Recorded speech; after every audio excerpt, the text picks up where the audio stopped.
I would love to hear you share a bit more color on how the traditional sort of thought in Wall Street and corporate finance of dilution being a really scary thing, and a thing that shareholders hate to see, that with the meta of kind of the corporate buybacks being, debt finance corporate buybacks being the thing that shareholders want the most.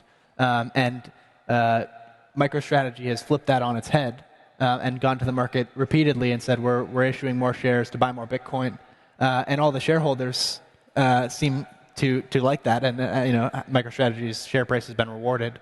So maybe you're just sharing how that's been perceived by investors, institutions, kind of the counterparties that you guys work with, that a corporate works with, and how that's progressed in your time there.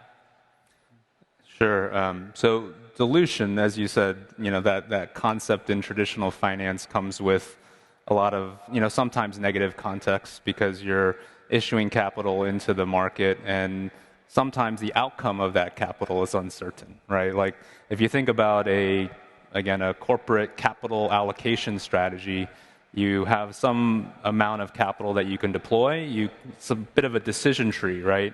You could grow organically your business, you could buy another business, you could perform share repurchases, or you can give dividends, or you can invest. And when it comes to dilution, I think about, and we've talked about this, right? This concept of accretive dilution, right?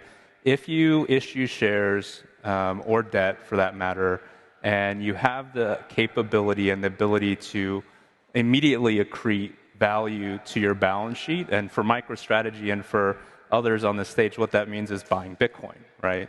If I compare those other corporate capital allocation strategies to buying Bitcoin, and you just look at the MicroStrategy case study, it's very clear that we've been successful in raising capital and buying Bitcoin.